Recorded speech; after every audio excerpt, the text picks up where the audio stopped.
Ministre de l'Action et des Comptes publics. Merci, Monsieur le Président.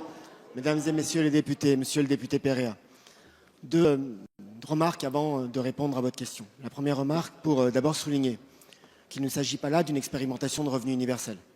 Il s'agit plutôt là d'une expérimentation du revenu de base qui s'appuie sur la fusion, le rapprochement de différentes allocations versées par les départements. Il y a jusqu'à 18 scénarios qui ont été évoqués et 2 sont plus particulièrement examinés, il nous semble, à la fois la fusion du RSA et de la prime d'activité et par ailleurs la fusion du RSA, de la prime d'activité et des aides au logement.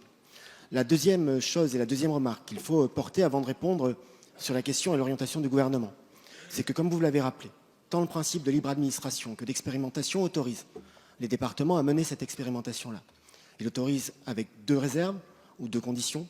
La première est de respecter la loi et de respecter les lois qui encadrent le versement des allocations individuelles de solidarité aux bénéficiaires sans remettre en cause les critères d'éligibilité à ces mêmes allocations.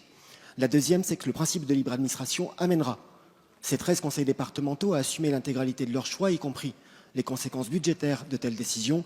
Et ce sera notamment valable lorsque nous aurons à examiner le périmètre des dépenses de fonctionnement dans le cadre de la contractualisation sur la maîtrise des dépenses de fonctionnement entre l'État et les collectivités.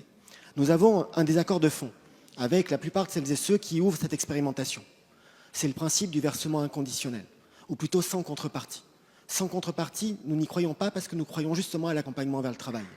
Nous avons la conviction qu'il faut protéger les plus fragiles. Protéger les plus fragiles, c'est revoir des minima sociaux et nous l'avons fait avec l'allocation adulte handicapé comme avec ce qu'on appelle le minimum vieillesse. Protéger les plus fragiles, c'est aussi améliorer le taux de recours pour faire en sorte que celles et ceux qui ont droit aux allocations puissent y avoir accès et ainsi ne pas être gênés par la complexité des règlements.